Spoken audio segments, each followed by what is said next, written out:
अस्सलामुअलैकुम and good morning dear students. उम्मीद है आप सब खैरियत से होंगे। हम लेसन पढ़ रहे थे एंड ऑफ टर्म, जिसका मतलब है तालीमी साल का इख्तिताम, जिसके राइटर हैं डेविड डेशिस। इस लेसन में जैसे कि आपको पता है कि राइटर तस्करा कर रहा है उन तमाम छुट्टियों का जो स्कूल लाइफ के दौरान राइटर को मिली, और जिस तरह से तमाम स्कूल जाने वाले बच्चे उन छुट्टियों का इंतज़ार करते हैं, उसी तरह राइटर भी उन्हीं बच्चों में शामिल है जिनको स्कूल का काम और स्कूल के घंटे और एक तवील और थका देने वाला स्कूल जाने का हफ़्ता इंतहाई गिरां गुज़रता था। ख़ुसूसी तौर पे सुबह इस ख़याल के साथ उठना कि आप स्कूल के पूरे घंटे आपके सामने हैं, वो राइटर के लिए एक इंतहाई तकलीफ़देह तजुर्बा होता था। लेकिन सबसे ज़्यादा पुरकैफ और ख़ुशी का लम्हा कब आता है उसके नज़दीक, जब ये इल्म होता है कि अब वीकेंड नज़दीक आ रहा है। तो राइटर को जुमा से उसका वीकेंड स्टार्ट होता था, जो संडे तक रहता था, यानी मंडे को स्कूल जाना होता था। तो राइटर वही अपनी एक्सपीरियंस बताता है कि उसके लिए फ्राइडे नाइट किस तरह से रोज़ कलर्ड हुआ करती थी, जबकि Sunday night was always full of threads of Monday morning, क्योंकि मंडे को स्कूल जाना होता था।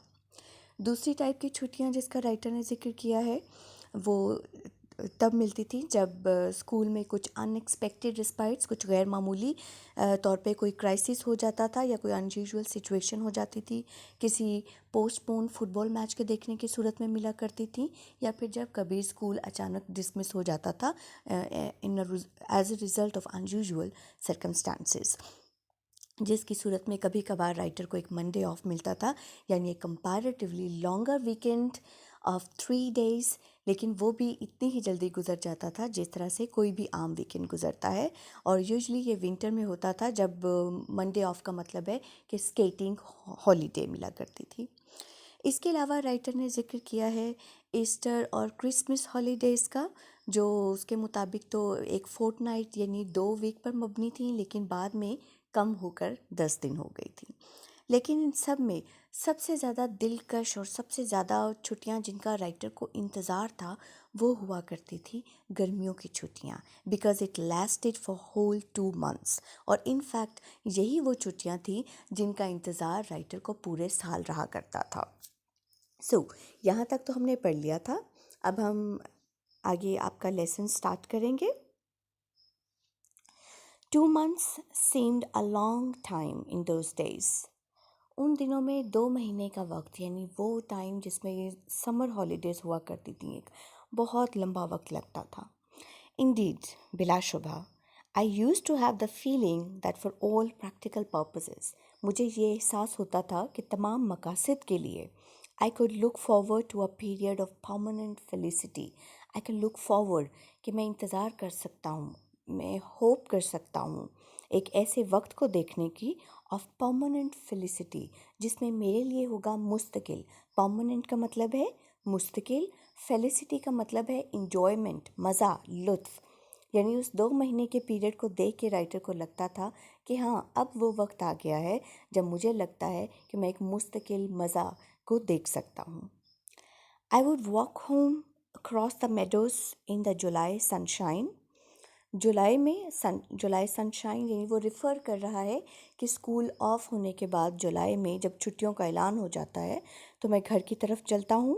अक्रॉस द मेडोज़, चिरागाह में से गुजरते हुए, wearing my summer school clothes of grey cricket shirt, अपना गर्मियों के स्कूल के कपड़े पहने हुए जिसमें ग्रे क्रिकेट शर्ट है, grey shorts and red western blazer है, और मेरा सुर्ख ब्लेज़र कोट है।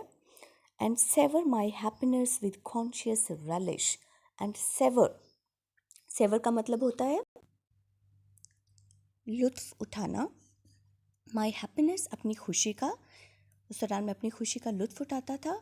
विद कॉन्शियस relish, कॉन्शियस का मतलब होता है शौरी तौर पे, नोइंगली। relish का मतलब भी वही है जो मज़ा का लफ्ज़ है। अब रिमेंबर, अब यहाँ पे आपने 3 वर्ड्स देखे, सेवर, relish एंड फेलिसिटी। इन तीनों का एक ही मतलब है कि मज़ा उठाना, लुत्फ़ लेना, खुश होना। I could hardly believe that 3 strenuous school terms had indeed rolled away. I could hardly believe, मुझे मुश्किल से यकीन आता था, that 3 strenuous का मतलब होता है मुश्किल, कठिन, थका देने वाले, जो स्कूल टर्म्स हैं, स्कूल के जो 3 सेमेस्टर्स हैं, हैड रोल्ड अवे, वो ख़त्म हो चुके हैं, गुजर गए हैं. And the longed for, dreamed of, almost it seemed at times mythical summer holidays were at hand. और वो गर्मियों की छुट्टियाँ जिसकी उसने बहुत ज़्यादा ख्वाहिश की है, ख्वाब देखे हैं, जो उस वक्त में तो अफसानवी ही लगती थी, अब नज़दीक आ चुकी हैं. सो लॉन्ग्ड फॉर का क्या मतलब है? जब आप किसी चीज़ की ख्वाहिश रखते हैं, एक्सपेक्ट करते हैं, होप करते हैं. ड्रीम्ड ऑफ, जिनका ख्वाब देखा गया होता है. मिथिकल, मिथिकल का मतलब होता है अफसानवी, यानी अनरियल. यानी उन 2 महीने की छुट्टियों का जिक्र हो रहा है कि वो पूरा 1 साल गुजारने के बाद आती थी, और उसका राइटर को इतना इंतज़ार होता था कि उसको लगता था कि शायद ये छुट्टियां कभी आएंगी ही नहीं, शायद ये अफसानवी छुट्टियां हैं. सो मिथिकल का मतलब है unreal, story like. Were at hand का मतलब होता है किसी चीज़ का नज़दीक होना, करीब होना. So, unspoiled, as yet lying intact and promising just ahead. Unspoiled, उन्हीं छुट्टियों को रिफ़र कर रहा है. Unspoiled, अभी इस्तेमाल नहीं हुई, प्योर हैं, अभी उसने उन छुट्टियों को इस्तेमाल करना है. Lying intact, पूरी की पूरी पड़ी हुई हैं. एंड promising ahead, और promising उसके लिए बड़ी खुश आइंद है, उसके लिए बड़े जो हैं वो रूह अफ़ज़ा हैं, उसको पुरुमीद करने वाली वो छुट्टियां हैं. It all seem too good to be true, ये सारी बातें इतनी अच्छी थीं कि लगता था सच नहीं है. Too good to be true, किसी चीज़ का इतना अच्छा होना कि लगे कि वो सच नहीं है. Wishes didn't come true in this life, इस ज़िंदगी में ख्वाहिशात पूरी नहीं होती. I knew that all my early childhood I longed desperately for a tricycle.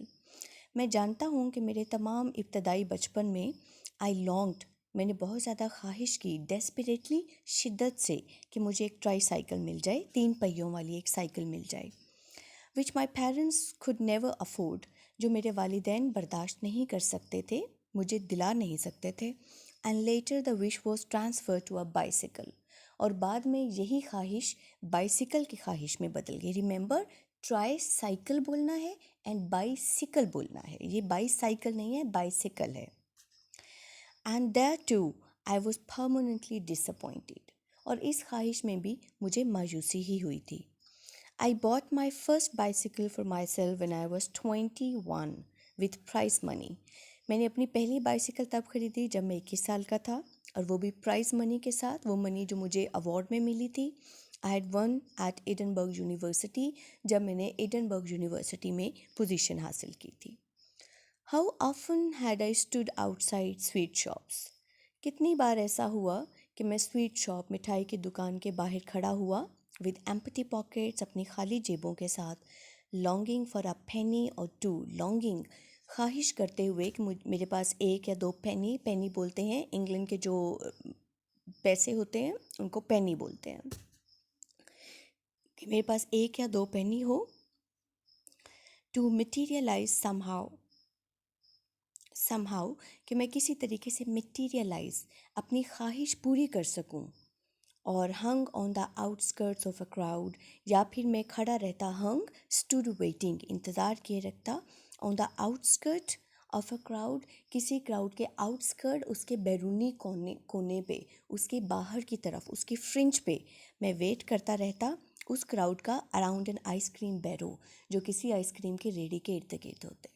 तो वो क्या जिक्र कर रहा है अपने बचपन के ऐसे वाक़यात का जब उसकी ख्वाहिशात पूरी नहीं हुई, कि जब कभी वो किसी मिठाई की दुकान के बाहर खड़ा इंतज़ार कर रहा होता है कि शायद उसके पास कुछ पैसे होते तो मिठाई ले लेता, या फिर किसी आइसक्रीम की रेडी के इर्द गिर्द जो हजूम है उसके आखिरी कोने पे खड़ा होता, आइसक्रीम का इंतज़ार करते हुए. सो मटीरियलाइज वर्ड आपने पढ़ा, मटीरियलाइज का मतलब है अपनी ख्वाहिश को पूरा कर लेना, किसी चीज़ को गेन कर लेना.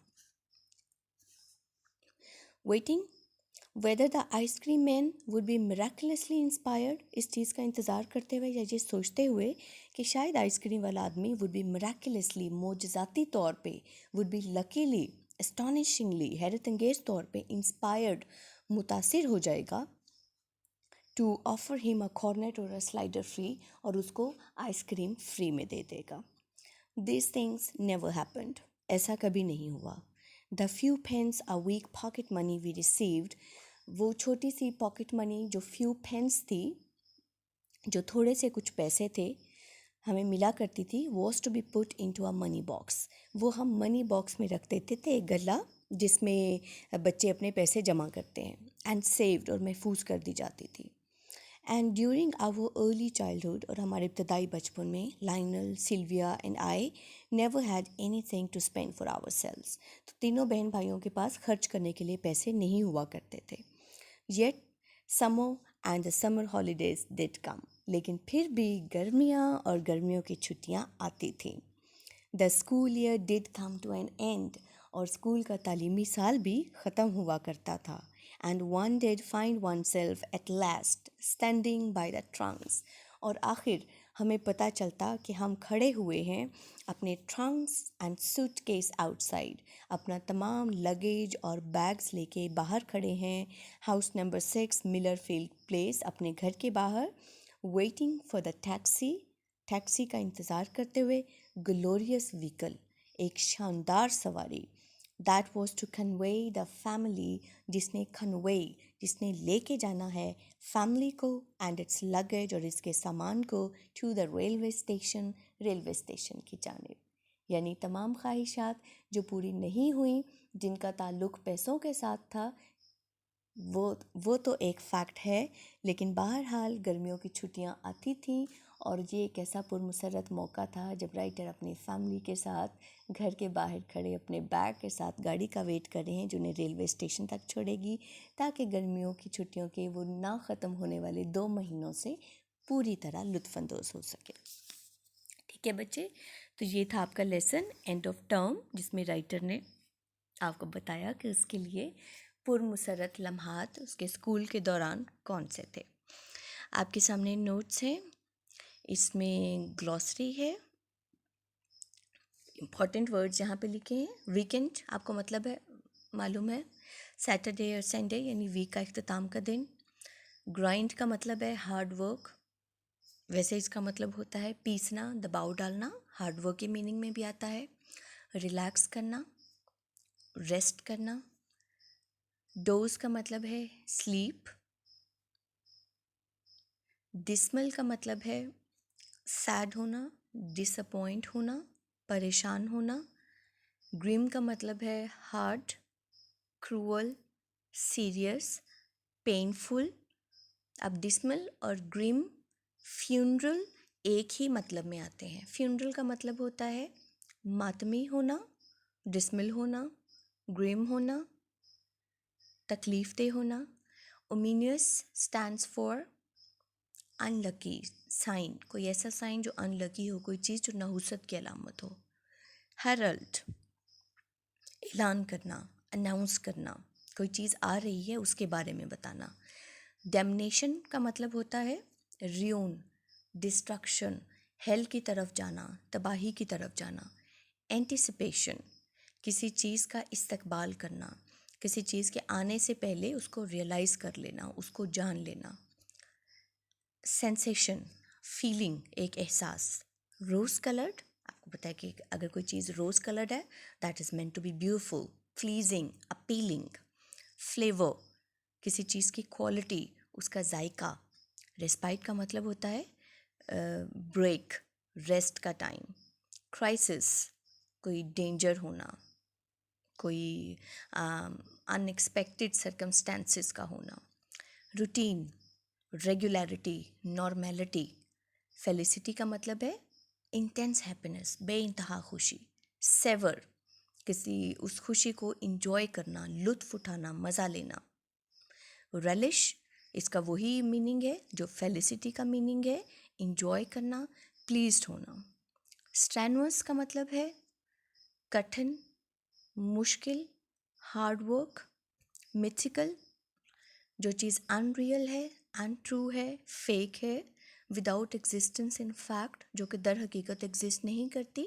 ये उन छुट्टियों की बात हो रही है जिसको राइटर ने रिफ़र किया था कि summer holidays seem to be mythical, कि वो अफसानवी लगती हैं।